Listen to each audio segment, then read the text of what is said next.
Bihari family, एक बच्चा है जो बिहारी परिवार में बड़ा हुआ है, where all members of the house communicate with each other in Bihari या भोजपुरी या जो भी भाषा है, जहां घर के सभी सदस्य बिहारी में एक दूसरे से संवाद करते हैं, ठीक है। So the child will automatically grow up learning the same language, यानी तो बच्चा अपने आप बड़ी होकर के वही भाषा सीखेगा जिसमें बाकी लोग बात करते हैं।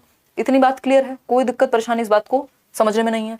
अब क्वेश्चन क्या है इनका, identify that the language learned by child with in his family environment will be his और हर, यानी कि पहचाने कि बच्चे द्वारा अपने पारिवारिक वातावरण में सीखी गई भाषा उसकी कौन सी भाषा होगी।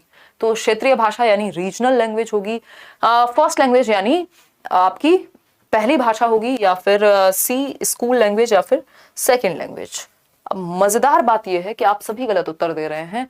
55% लोग कह रहे हैं आंसर होगा ए। थोड़ा सा ठहरा, आप सोचिए, चारों ऑप्शंस को कसौटी पे कस के देखिए कौन सा सही है। देखो इसका आंसर जो है वो फर्स्ट लैंग्वेज होगा, ना कि रीजनल लैंग्वेज। अब आप कहेंगे ऐसा क्यों है? देखो रीजनल लैंग्वेज रीजन से आई, ठीक है, बात बिल्कुल सही है, लेकिन पूछा क्या है, पहचाने कि बच्चे द्वारा अपने पारिवारिक वातावरण में सीखी गई भाषा उसकी क्या भाषा है, कौन सी भाषा है। तो कुल मिला के यहाँ पे जो बात है, रीजन ऐसा नहीं कि वो बिहार में ही रह रही होगी फैमिली, तो वहां के रीजन से वो चीज आ गई, ठीक है। ये पहली भाषा है जो बच्चा सीखेगा। अगर जरूरी थोड़ी ये बिहारी फैमिली दिल्ली में भी रह सकती है, तब भी घर में सब बिहारी में बात कर सकते हैं, और बच्चा फिर भी पहली भाषा जो सीखेगा वो बिहारी ही होगी या भोजपुरी ही होगी या जो भी भाषाएं वहां पर चलती हैं। तो ऐसा जरूरी नहीं है कि सिर्फ उस रीजन में रह करके ही वो भाषा को सीख पाए, ठीक है। क्योंकि परिवार में बोली जा रही तो सबसे पहली भाषा कहां से सीखोगे, परिवार से सीखोगे।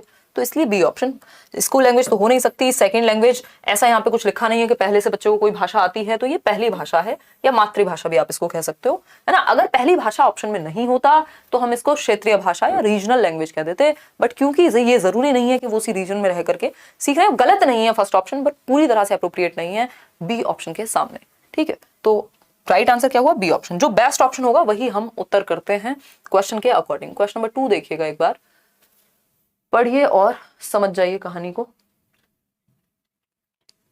देखिए अगर हम बात करें विच स्टेटमेंट इज फॉल्स, यानी कौन सा स्टेटमेंट जो है वो फॉल्स है, गलत है, regarding the objectives of teaching mathematics at the primary level. किन उद्देश्यों के बारे में, गणित पढ़ाने के उद्देश्यों के विषय में प्राइमरी लेवल पर कक्षा 1 से 5 तक, ठीक है। आप देखते हैं कि अलग अलग जो सब्जेक्ट्स हैं उनकी पेडागोजी भी सीटेट में भी आती है, और उसके बाद वो चीज आपको काम करेगी DSSB में। ये क्वेश्चन DSSB में पूछा हुआ है, लैंग्वेज का क्वेश्चन है, लैंग्वेज पेडागोजी का क्वेश्चन है, जो आपको सीटेट में भी पढ़ना है ना। तो अगर हम बात करें यहाँ पे, तो कौन सा एक स्टेटमेंट गलत है मैथमेटिक्स को पढ़ाने के उद्देश्यों के पीछे प्राइमरी लेवल पर, प्राइमरी यानी 1st to 5th। पहला ऑप्शन है to develop logical thinking in children. बिल्कुल मैथ्स जो है वो लॉजिकल थिंकिंग डेवलप करता है, ये बात बिल्कुल सही है, तो ये फॉल्स नहीं हो सकता क्योंकि सही है। बी ऑप्शन है children should learn to enjoy mathematics. ये बात भी सही है कि बच्चे एंजॉय कर पाए जो वो सीख रहे हैं, दोनों बातें पॉजिटिव हैं। To make mathematics a part of real life experience of children, यानी जो गणित है वो वास्तविक जीवन के अनुभव का हिस्सा बन जाए, बच्चे के रियल लाइफ से जोड़ दें आप। चाहे वो दुकान पे जाकर के कुछ सामान खरीदे, चाहे वो कहीं जाकर के कोई गणना करे, कुछ और लाइफ में यूज करे मैथमेटिक्स को, बट क्या हो कि वो आपने उसकी रियल लाइफ से जोड़ दिया, जो कि हम कनेक्ट करना चाहते हैं रियल लाइफ से, ठीक। तो एक ही उत्तर है जो गलत हो सकता है यहाँ पे, और वही सही होगा क्योंकि फॉल्स पूछा है, गलत ही पूछा है। 84% लोग सही उत्तर दे रहे हैं। To inculcate a feeling of hatred towards mathematics in children, यानी बच्चों में गणित के प्रति घृणा की भावना पैदा करना। कभी भी गणित पढ़ाने का या किसी भी सब्जेक्ट को पढ़ाने का उद्देश्य ये नहीं हो सकता कि उस सब्जेक्ट से ही बच्चा डरने लग जाए, उस सब्जेक्ट से ही घृणा हो जाए, उस सब्जेक्ट में ही मजा ना आए, ठीक है। ये कोई भी सब्जेक्ट हम पढ़ाएंगे तो हम चाहेंगे कि उसके पॉजिटिव साइड्स निकल के आए। जैसे लैंग्वेज होगी तो एक्सप्रेशन आना चाहिए लॉजिक की जगह। अगर हम बात कर रहे हैं मैथमेटिक्स को या किसी भी सब्जेक्ट को एंजॉय करें और आप रियल लाइफ से जोड़ पाए, ठीक है बात। आगे बढ़ेंगे नेक्स्ट क्वेश्चन पे। D option is the right answer. Question number 3 है OBPTA मॉडल स्टैंड्स फॉर, यानी OBPTA मॉडल की फुल फॉर्म क्या है, ये किस चीज के लिए स्टैंड करता है, बताइए एक बार फटाफट से बताइए। Objective based part test analysis, या फिर हम कहेंगे B option objective based part time assessment, objective based plan team association, objective based planning teaching and assessment. बताइएगा एक बार, सही उत्तर दीजिएगा। डी ऑप्शन आप लोग कह रहे हैं उद्देश्य आधारित योजना, शिक्षण और मूल्यांकन। बात सही है बिल्कुल। D option OBPTA, O for objective, B for based, P for planning and teaching, T for teaching and assessment, यानी objective based planning, teaching and assessment, यानी पहले ऑब्जेक्टिव्स निर्धारित हों, क्लियर ऑब्जेक्टिव सेट हों, गोल सेट हों, किस लिए आप पढ़ा रहे हैं, क्या उद्देश्य है, किसको सिखाने के पीछे क्या आपका उद्देश्य है। दूसरी बात, ऑब्जेक्टिव बेस्ड प्लानिंग होनी चाहिए, यानी जो ऑब्जेक्टिव सेट हुए उसके हिसाब से आप टीचिंग लर्निंग प्रोसेस प्लान करेंगे। यार ये फैन ऑफ कर दो, मैं भूल ही गई, आवाज आएगी, है ना। ऑब्जेक्टिव बेस्ड प्लानिंग यानी उद्देश्य आधारित योजना, थोड़ी सी थकी हुई हो ना। और टीचिंग एंड असेसमेंट, यानी पहले आप ऑब्जेक्टिव बेस्ड प्लानिंग करेंगे कि कैसे आप अपना लेसन प्लान करेंगे। दूसरा टीचिंग, यानी पढ़ाएंगे कैसे, ऑब्जेक्टिव बेस्ड होंगी ये चीजें, और आकलन कैसे करेंगे, ये पूरी तरह से ऑब्जेक्टिव बेस्ड होनी चाहिए, एक उद्देश्य आधारित होनी चाहिए। तो D option is the right answer over here. आगे बढ़ेंगे नेक्स्ट क्वेश्चन पे। नेक्स्ट क्वेश्चन क्या कहता है देख लेते हैं। क्वेश्चन नंबर है हमारा 4। क्वेश्चन नंबर 4 क्या कहेगा भाई, देख लेंगे। क्वेश्चन नंबर 4 है, which one of the following is not an objective of using ICT in education, यानी निम्नलिखित में से कौन सा शिक्षण में ICT के उपयोग का उद्देश्य नहीं है। ICT बोले तो इंफॉर्मेशन कम्युनिकेशन टेक्नोलॉजी, यानी हम इंफॉर्मेशन कम्युनिकेशन टेक्नोलॉजी को हम जब एजुकेशन में यूज कर रहे हैं तो वो ICT बन जाएगा, जो कि आज की डेट में बहुत ही अच्छा तरीका है। बहुत बढ़िया आजमा या आजम अंसारी, ठीक है। चलिए, ये टी शर्ट चाहिए यार नीलम, ये मुझे ही एक मिली है अभी तक, है ना। अगली बार सिलेक्शन लेके टीम में खेलने आई, अगले नेक्स्ट लीग में मैं पार्टिसिपेट करूंगी पूरी तरह से, है ना। और तब बिल्कुल आपके लिए इंतजाम कराएंगे इस चीज का। चलिए आ जाइए, देखिए फटाफट से। अगर हम बात करें सुपर टेट का बैच, यार अभी तो एडमिशन ओपन नहीं है। देखिए कौन सा एक ऑब्जेक्टिव नहीं है ICT का, to eliminate the wastage of manual labour done by teachers, यानी शिक्षकों द्वारा जो शारीरिक श्रम होता है उसको कम करना। कि भाई जरूरी नहीं आप एक एक चीज हाथ से ही लिखें, पिक्चर ही बनाएं, आप फोटो भी दिखा सकते हैं, आप कंप्यूटर्स का यूज भी कर सकते हैं, आप कोई वीडियो भी दिखा सकते हैं, है ना। तो वो जो मैनुअल लेबर है उसको कम किया जाए, कह सकते हैं। To hide transparency in education system, यानी शिक्षा प्रणाली में पारदर्शिता ही ना रहे, ट्रांसपेरेंसी ना रहे, यानी पार्शियल हो जाए।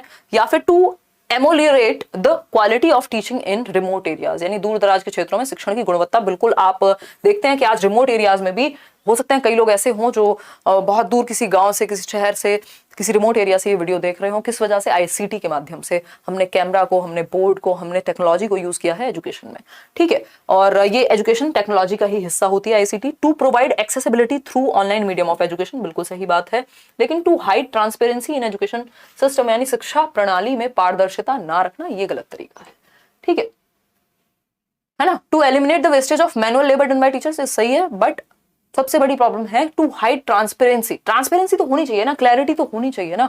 ऐसा थोड़ी कि आप पार्शियल हो जाएं या कुछ छिपा के या एम्बिग्विटी रखें, है ना। तो B option is the right answer, बजाय की ए के। आगे बढ़ेंगे, क्वेश्चन नंबर 5 देखिएगा एक बार।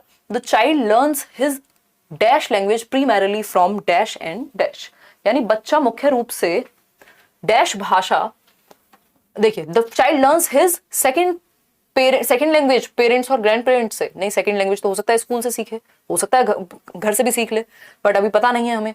First language from school and community हो सकता है। First language from parents and care takers, तो सबसे पहले स्कूल से नहीं सीख सकता, फर्स्ट लैंग्वेज तो घर से ही आ जाएगी। क्योंकि स्कूल आएगा कब बच्चा? स्कूल आएगा या तो 6 साल की उम्र में या 3 साल की उम्र में, एटलीस्ट अगर प्ले वे की भी हम बात कर रहे हैं तो वो तब तक तो भाषा उसको पहली भाषा बोलनी आ जाती है, ठीक है। फर्स्ट लैंग्वेज जो the child learns his first language primarily from parents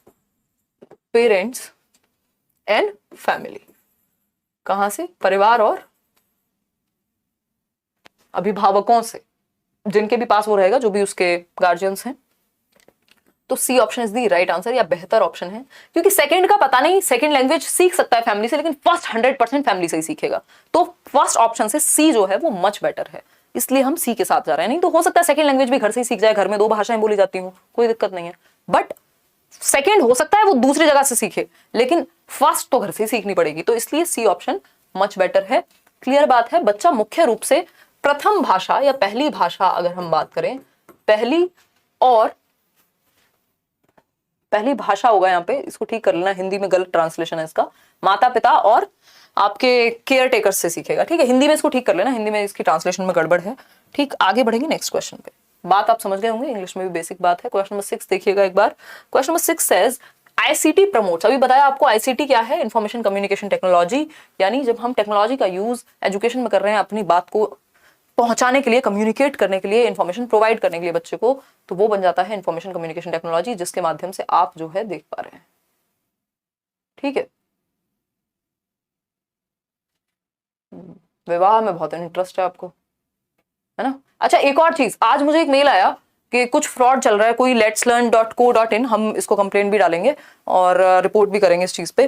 कोई फेक प्लेटफॉर्म किसी ने बनाया हुआ है, उस पे कुछ वीडियोस हैं, वीडियोस तक तो चलो समझ में आता है, पता नहीं कितने लोगों ने फ्री में डाली हुई है, बट वहां पे कुछ कोर्स वगैरह बेच रहे हैं लोग, ठीक। तो जिनका भी है पहले तो वो सोचे इस बारे में। दूसरा, आप किसी भी प्लेटफॉर्म से अदर देन करियरविल मेरा कोई भी कोर्स, कोई भी पेड क्लास कहीं भी अवेलेबल नहीं है। या तो आपको यूट्यूब पे फ्री मिलती है क्लासेस, या करियरविल पे मिनिमल फी के साथ पूरे जो सब्जेक्ट टीचर्स हैं अलग अलग, वो मिलती हैं। अदरवाइज तीसरी जगह नहीं है जहां पे आपको 1 रुपया भी देना है किसी भी नोट्स के लिए, किसी भी चीज के लिए, है ना। तो कृपा करके ऐसे धांधलेबाजी से बचिए। ये चीजें होती हैं जब मतलब लोग गलत फायदा उठाते हैं जो एक प्लेटफॉर्म है उसका।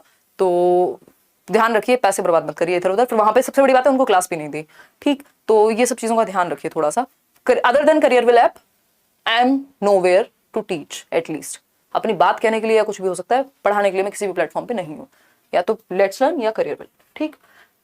अभी की बात हो रही है, ICT promotes dash, ICT promotes higher order thinking, HOTS जिसको हम कहते हैं ना, जिसमें हायर ऑर्डर थिंकिंग स्किल्स लगेंगे, एनालिसिस लगेगा, सिंथेसिस लगेगा, इवैल्यूएशन लगेगा, एंड रीजनिंग स्किल्स।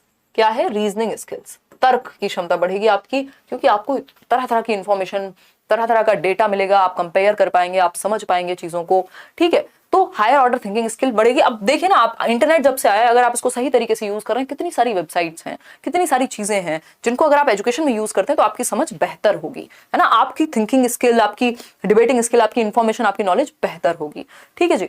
इतनी बात क्लियर है? कोई दिक्कत परेशानी इस बात को समझने में हो रही हो तो बताओ। करियर पे कैसे कॉन्टेक्ट करें यार? वहां का नंबर आपको मिल जाएगा लास्ट में, मैं हर वीडियो में शायद मिल ही जाता होगा, है ना। या फिर हाँ मिल जाएगा, मतलब गूगल भी करोगे तो मिल जाएगी helpline number. Higher order thinking and reasoning skills, cooking and gardening ICT सिखा दे, जरूरी नहीं है। डिबेटिंग एंड एक्सटेम्पोर स्किल्स, ये सब इधर ही आ जाएंगी। बेस्ट ऑप्शन है ए। आगे बढ़ेंगे, नेक्स्ट क्वेश्चन, क्वेश्चन नंबर है 7। अब ये मैथ्स पेडागोजी का क्वेश्चन है देखा जाए तो, ठीक है। Identify the best strategy to explain that 1/4 is less than 1/3। यानी 1/4 जो है, 1/4 जो है वो क्या है? छोटा है। किससे? किससे छोटा है भाई? 1/3 से, 1/3 से। ये आपको सोचना है, ठीक है। ठीक, समझ में आ गया भाई? 1/3 ज्यादा होगा 1/4 से। फ्रैक्शन की बात हो रही है ना, तो कैसे सिखाएंगे? ये वाले क्वेश्चन का बोल दिया हुआ है। हाँ ठीक है, बड़ी जल्दी आंसर कर दिया आप लोगों ने। देखिएगा एक बार, अगर हम बात करेंगे यहां तो 1/4 इज लेस देन 1/3, ये बताइएगा। डी ऑप्शन सभी कह रहे हैं, बिल्कुल सही बात है भाई। टीचिंग लर्निंग मटेरियल कौन सा है जो बच्चे को आसानी समझ में आ जाए, उस तरीके से समझाओगे, है ना। चलिए आ जाइए। अगर हम बात करें एलसीएम मेथड, अब देखो एलसीएम मेथड तो ये हो सकता है ना, ठीक है। तो इसमें तो बच्चा और कंफ्यूज हो जाएगा, जरूरी नहीं आसानी से समझ में आ जाए, कुछ को आ सकता है। क्ले टॉयज से कैसे समझाओगे? Using number chart, number chart और ज्यादा कॉम्प्लिकेट कर रहे हैं आप, सिंपल बनाइए। और सबसे आसान जो तरीका हो, यूजिंग पेपर स्ट्रिप्स, आप पेपर स्ट्रिप का यूज कर रहे हैं और बता रहे हैं कि ये 1 2 3 और 4 इसी को ऐसे ही छोड़ देते हैं, ठीक है। और आप क्या बता रहे हैं? ये एक पेपर स्ट्रिप है, इसको आपने दिखा दिया 4 बॉक्स बना करके, ठीक है। आपने दिखा दिया ये है 1/4, ठीक है। और जब आपको 1/3 दिखाना है तो आप सिंपली दिखाएंगे 1 2 और 3, तो ये बड़े हो गए ऑब्वियसली इन बॉक्सेस से, ठीक है। तो स्ट्रिप के थ्रू आसानी से हम समझा सकते हैं, नहीं तो चार्ट का प्रयोग करके, संख्या चार्ट नहीं, प्रॉपर कागज की पट्टियों का प्रयोग करके या इस तरह के डायग्राम के थ्रू कि हम दिखा पा रहे हैं कि 1/4 मतलब जस्ट चौथा हिस्सा है। यहाँ पे 1/3 जो है वो इससे बड़ा है, 3/4 बड़ा है। आगे बढ़ेंगे, क्वेश्चन नंबर 8 देखिएगा। क्वेश्चन नंबर 8 पढ़िए और जवाब दीजिए। To enhance language learning skills in 2 to 3 year olds parents should not, यानी 2 से 3 वर्ष के बच्चों में भाषा सीखने के कौशल को बढ़ाने के लिए माता पिता को निम्न नहीं करना चाहिए। यानी पेरेंट्स को क्या नहीं करना चाहिए 2 से 3 वर्ष के बच्चों को भाषा सिखाने के लिए? भाई भाषा सीखने के लिए बहुत ही इंपॉर्टेंट समय है ये, तो क्या नहीं करना चाहिए बताइए, क्या नहीं करना चाहिए? ये मेहरा साहब संदीप जी को ढूंढ रहे हैं, क्या कर क्या रहे हो आप लोग? पढ़ रहे हो कि बातें कर रहे हो आपस में, है ना? मिसमैच हो रही है वॉइस? अच्छा जी, पता नहीं यार, होना तो नहीं चाहिए ऐसा, रिफ्रेश करके देख लो। हाँ बताए ना। नहीं वहां नहीं पढ़ाती हूँ शबीना, किसी एकेडमी पे नहीं पढ़ा रही हूँ आजकल। आ जाओ इधर। अगर हम बात करें to enhance language learning skills in 2 to 3 years old, parents should not punishing the child, ask the child yes or no questions, encourage the child to use new words, talk to them। बताइए 2 से 3 वर्ष के बच्चों में भाषा सीखने के कौशल को बढ़ाने के लिए क्या करें माँ बाप? आप कह रहे हैं 86% लोग ए ऑप्शन, यानी पनिशिंग द चाइल्ड। बिल्कुल सही बात है, क्या नहीं करें? आप दंड नहीं दे सकते, आप भाषा सिखाने के लिए क्या उसको डांटोगे? डांट के सीख जाएगा? नहीं, है ना। आस्क द चाइल्ड यस और नो क्वेश्चंस, ठीक है पूछ सकते हो, कुछ तो जवाब देगा ना। Encourage the child to use new words, बिल्कुल सही बात है, जो नए शब्द सीखे तो उसको यूज करे। टॉक टू देम, बात करिए बच्चे से। लेकिन सजा थोड़ी ना दोगे भाषा सिखाने के लिए, सजा तो किसी भी चीज के लिए नहीं देनी। सिखाने का सही तरीका सजा देना नहीं होता, ये पुराना तरीका था, ट्रेडिशनल वे था, अभी ये तरीका सही नहीं है। क्वेश्चन नंबर 9 देखिएगा। Sakshi is teaching in a school, Sakshi एक टीचर हैं और वो एक स्कूल में पढ़ाती हैं। Pick out the following quality which makes her different from a conventional teacher. तो साक्षी की एक क्वालिटी, एक गुण उनका चूज कीजिए जो पारंपरिक शिक्षक से अलग है। पारंपरिक शिक्षक कौन है? जो कहता है कि मैं तुमसे सुपीरियर हूं, तुमसे ज्यादा जानता हूं, है ना, और मेरे हिसाब से चलो, या जो करा दिया बस करा दिया, मतलब बच्चों को सेंटर में नहीं रखता पारंपरिक टीचर, ये बात याद रखिएगा। वो चॉक एंड टॉक और एक्टिविटी कम कराता है, ये भी आप याद रखिएगा। हाँ मिल जाएंगे दीप्ति। चलिए अगर हम बात करें, she uses deductive approach, she is familiar with ICT. अब डिडक्टिव अप्रोच तो जमानों से चल रही है, तो ये कन्वेंशनली हुआ तरीका। She is familiar with ICT, she does not use teaching ads while teaching. अब ये कौन सा टीचर है जो टीचिंग एड यूज नहीं करता? She promotes chalk and talk method, हाँ ये भी ट्रेडिशनल टीचर ही करता है, और पहले ही नहीं होते थे टीचिंग एड्स यूज, तो ये तो पारंपरिक तरीका हो गया। आज की डेट में तो भरपूर टीचिंग एड्स का यूज होता है। टीचिंग एड्स क्या होते हैं? वो सहायक सामग्री जो शिक्षक को सहायता करती हैं अपने लेक्चर को डिलीवर करने में। जैसे यहाँ मैंने आपको अभी पिक्चर दिखाई, तो वो क्या एक टीचिंग लर्निंग एड है, ठीक है, आपको वो हेल्प करा। एड मतलब हेल्प, जैसे फर्स्ट एड होता है ना, यानी जो मदद एक तरह की, ठीक है। तो she is familiar with ICT, ये एक मॉडर्न टीचर का उदाहरण है कि वह आईसीटी से परिचित है, वो कंप्यूटर या टेक्नोलॉजी का इस्तेमाल कर पाती है। दैट मीन्स वो एक मॉडर्न टीचर हुई, ना कि कन्वेंशनल, ठीक है। तो B option is the right answer over here. आगे बढ़ेंगे, नेक्स्ट क्वेश्चन क्या है? क्वेश्चन नंबर है 10। Which of the following comes under the merit of grammar translation method, यानी कौन सा व्याकरण अनुवाद विधि के अंतर्गत आता है? This method only focuses on reading and writing skills, यानी ये सिर्फ रीडिंग राइटिंग पे नहीं, ग्रामर ट्रांसलेशन पे फोकस करता है कि अगर कोई भी चीज अगर इंग्लिश में है तो उसको मदर टंग में ट्रांसलेट कर देना। तो ये रीडिंग एंड राइटिंग स्किल पे ही फोकस करता है। बताइए एक बार, मेरिट की बात हो रही है इसकी, ठीक है। फिर आता है the emphasis on the mother, हाँ कह सकते हो एक हद तक। It saps confidence from the learners, यानी ये शिक्षार्थियों से आत्मविश्वास को कम करता है, ऐसा नहीं है। The emphasis on the mother tongue and hence the target language is neglected, ऐसा भी नहीं है। टारगेट लैंग्वेज को ही ट्रांसलेट किया जाता है मदर टंग में, यानी टारगेट लैंग्वेज क्या हो सकती है? जिस भाषा को आप सिखाना चाहते हैं, जैसे इंग्लिश एक टारगेट लैंग्वेज हो सकती है और हिंदी आपकी मदर टंग हो सकती है, ठीक है। जो भी भाषा आप सिखाना चाहते हैं, अगर आप जर्मन सीख रहे हैं तो जर्मन टारगेट लैंग्वेज हो गई, और इंग्लिश में अगर ट्रांसलेट कर रहे हैं उसको तो इंग्लिश आपकी जो भी लैंग्वेज है जिससे आप यूज करना चाह रहे हैं, फर्स्ट या सेकंड, वो डिपेंड करेगा, ठीक। The rendering of new words in this method provides comprehensible understanding to the learner, यानी इस पद्धति में नए शब्दों का प्रतिपादन शिक्षार्थी को बोधगम्य समझ प्रदान करता है। ये बात बिल्कुल सही है। अब आप में से कई लोगों को ए ऑप्शन सुंदर लग रहा होगा, ए ऑप्शन बिल्कुल सही है। This method only focuses on reading and writing skills, but ये इसकी मेरिट नहीं है, ये इसकी डीमेरिट है। कि जो ग्रामर ट्रांसलेशन है, जैसे जो लोगों ने यूपी बोर्ड से पढ़ाई की होगी उनको पता है कि उनका ग्रामर जो है वो स्ट्रांग होता है ना, बट स्पोकन इंग्लिश में प्रॉब्लम है। क्यों? क्योंकि ग्रामर ट्रांसलेशन मेथड का ही व्याकरण अनुवाद विधि का इस्तेमाल हमने किया है। वो एक न्यू स्टाइल करके बुक आती थी, और बहुत सारी किताबें आती हैं जिनको इंग्लिश भी, जिनमें हिंदी में लिखी हुई है, जो रूल्स हैं वो भी हिंदी में लिखे हुए हैं। मतलब हमने टारगेट लैंग्वेज को ट्रांसलेट कर करके पढ़ा है। दैट मीन्स हमारी राइटिंग तो अच्छी हो जाएगी, हम ऐसे तो लिख देंगे, हमारी रीडिंग भी अच्छी हो जाएगी, लेकिन हमारी स्पोकन लैंग्वेज डेवलप नहीं हो पाएगी। तो ये एक डीमेरिट है ग्रामर ट्रांसलेशन मेथड का, ठीक है। तो ये मेरिट क्या है? मेरिट ये है कि इसमें कई नए शब्द हम सीखते हैं जिससे बच्चे की अंडरस्टैंडिंग जो है वो बढ़ती है। तो इसलिए D option is the only merit over here, बाकी सारे डीमेरिट्स हैं, ठीक है। क्या है? डीमेरिट्स हैं। ये देख रहे हो, जो सीटेट में पढ़ा है वो हमेशा काम आएगा आज के जमाने में। क्वेश्चन नंबर 11 देखिएगा, बहुत आसान सा क्वेश्चन है लैंग्वेज का ही, अगर आपने पहले देखा है तो। Babbling stage of language acquisition in a baby is between, babbling यानी बलबलाना कहते हैं हिंदी में, किस समय में? ये भाषा की ही एक क्या कहेंगे, स्टेज है, अवस्था है। बलबलाना क्या होता है, सिंगल सिलेबल वर्ड आप यूज कर रहे हैं, जैसे बा बा है ना, एक सिलेबल है, बा मा पा है ना, बा मा पा, जिसमें एक ही बार सिलेबल लगे, वाह है ना। वाटर में क्या है, दो सिलेबल है, वाटर, इसको दो सिलेबल में तोड़ा जा सकता है।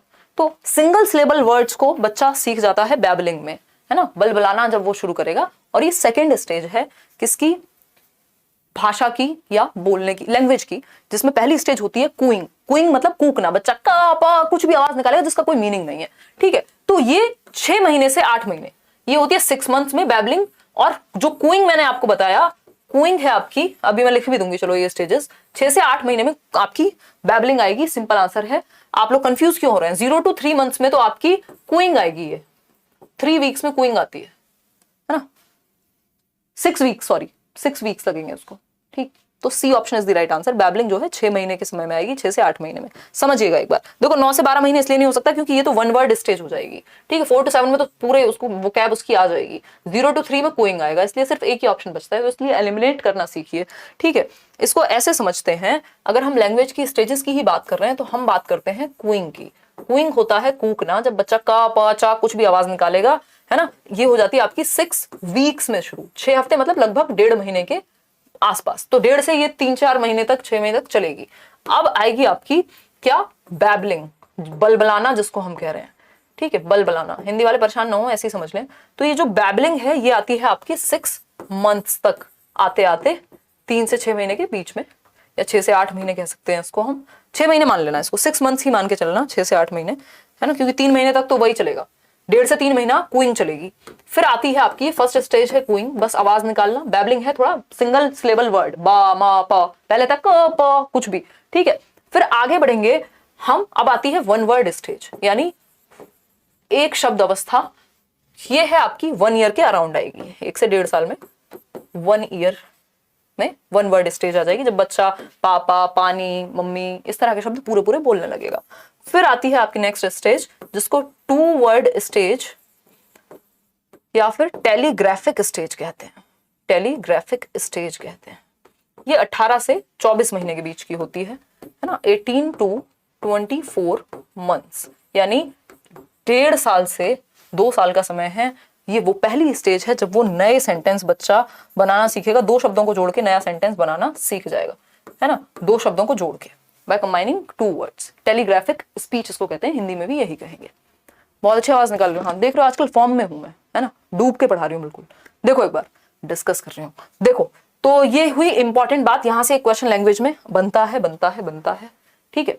और इसके बाद जो 5वीं स्टेज है वो है लॉन्गर अटरेंसेस की, यानी 2 साल के बाद तो वो पूरी भाषा प्रॉपर यूज कर पाएगा, ठीक है। देखो जो लोग कह रहे हैं सीटेट का कोई ऑफलाइन बैच है, सीटेट का ऑनलाइन बैच ले लीजिए। ऑफलाइन जब भी पेपर आने वाला होगा, आपको 1 हफ्ते 2 हफ्ते जितना भी पॉसिबल होगा, फ्री क्लासेस ऑफलाइन में बुला के दी जाएंगी ऑफिस में। सारे टीचर्स कोशिश करेंगे कि वो पूरा रिवीजन ऑफलाइन में करा दें आपका, ठीक है। तो दोनों काम आपके ऑनलाइन से हो जाएंगे। आगे बढ़ते हैं, तो ये जरूरी है। इसके बाद लॉन्गर अटरेंसेस आते हैं, जब वो पूरी भाषा का इस्तेमाल करेगा, 2-2.5 साल के बाद तो प्रॉपर बोलने लगेगा। सीटेट ऑफलाइन नहीं होगा यार, ऑनलाइन होगा, मुझे लगा क्लास की बात कर रहे हो, ऑनलाइन होगा। अब ऐसा थोड़ी होता है कोई भी पेपर ऑफलाइन जाके फिर से, मतलब ऑनलाइन जाके फिर से ऑफलाइन होने लगे, ये सब अफवाहें हैं, ठीक है। अब ऑनलाइन ही होगा पेपर। आगे बढ़ते हैं, और इवेंचुअली सारे पेपर ऑनलाइन ही होने। अगर वोकैब की हम बात करें तो आपको पता होना चाहिए 1 साल में बच्चा 3 शब्द सीखेगा, ठीक है। फिर 2 साल में वो सीखेगा कितने, 272, और 5 साल में सीखेगा 2072 शब्द, ठीक है। 3 साल में लगभग 1000 शब्द के आसपास, 900, और 4 साल में लगभग 1500, 1600 शब्द के आसपास। ये वोकैबलरी है, ये ध्यान रखिएगा, प्रोफेसर स्मिथ ने दी थी, ठीक है। ये एक्स्ट्रा डिटेल्स याद रखिए, ये आपको बहुत हेल्प करने वाली है एग्जाम में, क्योंकि जब ऐसे आप पढ़ेंगे चीजें वहीं पे लिख लेंगे एक्स्ट्रा तो याद रहेंगी। क्वेश्चन नंबर 12 का आंसर बिल्कुल सही दे रहे हैं आप लोग, देखिएगा। आइडेंटिफाई द करेक्ट सीक्वेंस, सही सीक्वेंस क्या है general objectives of teaching and learning the English language. जब आप भाषा पढ़ा रहे हैं, ये चाहे अंग्रेजी हो, चाहे हिंदी हो, या कोई भी दुनिया की भाषा हो, यहाँ पे जो सही क्रम है, ध्यान रखिएगा, इसको ना कई लोग मोल्ड करके आपको कंफ्यूज करेंगे। सही क्रम, अगर सीक्वेंस पूछेगा आपसे कि लैंग्वेज स्किल्स का 4 भाषाई कौशल होते हैं, 4 लैंग्वेज स्किल्स होती हैं, सुनना, बोलना, पढ़ना और लिखना, LSRW, सूबो पाली बोलते हैं हिंदी में, ठीक है। लिसनिंग, स्पीकिंग, रीडिंग, राइटिंग, अगर प्रॉपर सीक्वेंस है तो सिर्फ यही सीक्वेंस होगा, ठीक है। प्रॉपर सीक्वेंस है तो यही सीक्वेंस होगा, लेकिन ऐसा नहीं है कि ओनली दिस वर्क्स या फिर सिर्फ यही सीक्वेंस होगा या भाषा इसी क्रम में सीखे जाएंगे, है ना, कि सिर्फ ऐसे ही सीखे जाते हैं, गलत। ये वो वाली बात है, कोई कहे कि यार मैं बेस्ट हूं, है ना, बहुत अच्छा इंसान हूं, बहुत बढ़िया हूं, बहुत अच्छा किसी चीज में हूं, लेकिन कोई ये कहे कि मैं ही बेस्ट हूं, ये वो फिर वो प्रॉब्लम है, वो ईगो है, ठीक है। तो इस केस में हम क्या है, LSRW क्या है, एक सीक्वेंस है, लिसनिंग, स्पीकिंग, रीडिंग और राइटिंग, कि पहले बच्चा सुनता है, फिर वो बोलना शुरू करता है, फिर वो पढ़ना शुरू करेगा, फिर वो लिखना शुरू करेगा, है ना। लेकिन कई केसेस में ऐसा होता है बच्चा ने कुछ भी टेढ़ा मेढ़ा लिखना शुरू कर दिया, तो यही सीक्वेंस है, ये गलत है, बट सीक्वेंस क्या है, तो सीक्वेंस यही है, ठीक। तो इन दोनों चीजों को समझना पड़ेगा आपको। आगे बढ़े, क्या क्रम में ही सीखे जाते हैं, तो कहेंगे नहीं, लेकिन क्रम से सीखे जाएंगे तो क्रम यही है। समझ पा रहे हो ना बात को, हिंदी हो चाहे English. Language delay in a child can not result from, भाषा में जो देरी है या भाषा में जो विलंब है, अगर लैंग्वेज यूज करने में या बोलने में बच्चों को अगर दिक्कत हो रही है, टाइम लग रहा है, तो उसका कारण क्या नहीं हो सकता, हमसे सिंपल ये पूछा है। लाइक शेयर करना भूल गए हैं आप लोग, और मैं कहना भूल गई हूँ आज, है ना। चलिए आ जाइए, सीटेट नोटिफिकेशन में बात करेंगे। मुझे थोड़ा सा टाइम नहीं मिल पा रहा, मेरे शेड्यूल में हर दिन कुछ ना कुछ नया है। आज का जो व्लॉग है वो आपको मिलेगा हिमांशी सिंह चैनल पे, मोस्ट प्रॉब्ली कल दोपहर या शाम तक, ठीक। हियरिंग इंपेयरमेंट यानी श्रवण दोष, भाई अगर श्रवण दोष है तो लैंग्वेज डिले हो सकता है, बच्चा ठीक से सुन नहीं पाता तो यूज नहीं कर पाएगा। ऑटिज्म में भी लैंग्वेज आपकी रिपीटेटिव स्टीरियोटिपिकल लैंग्वेज हो जाती है, बार बार रिपीट करता है बच्चा सेम चीज को, ठीक है। फिर आपका नेक्स्ट चीज आती है, नेक्स्ट चीज क्या है भाई,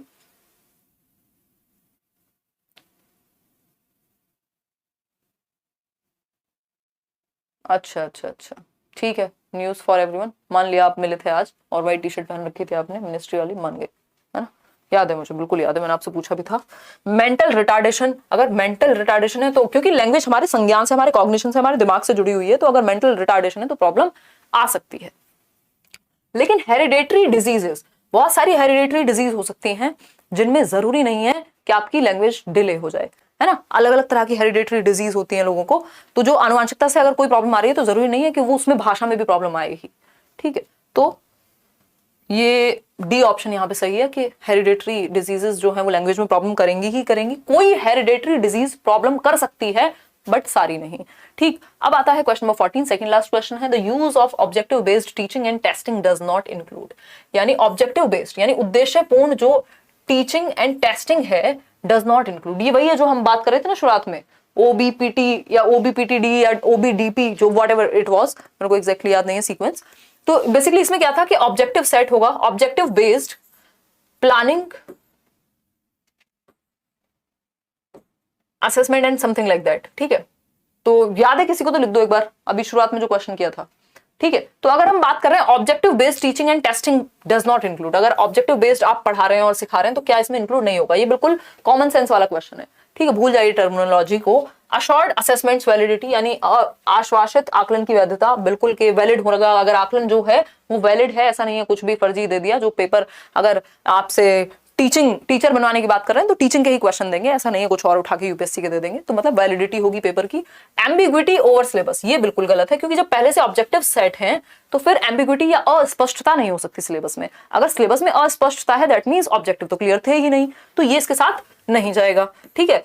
करिकुलम डेफिनेशन, बिल्कुल डिफाइंड करिकुलम होगा। एक्सपेक्टेड स्टूडेंट्स आउटकम की क्या ऑब्जेक्टिव है, क्या परिणाम आना चाहिए, किस लिए आप सिखा रहे हैं, तो B option is the right answer, क्योंकि ये नॉट वाला क्वेश्चन है। नॉट वाले क्वेश्चंस में आपको ज्यादा ध्यान रखना होता है नॉर्मल क्वेश्चन से।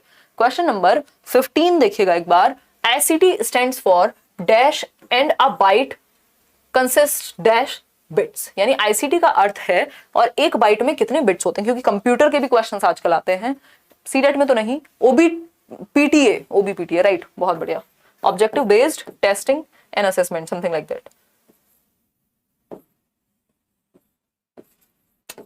ठीक है।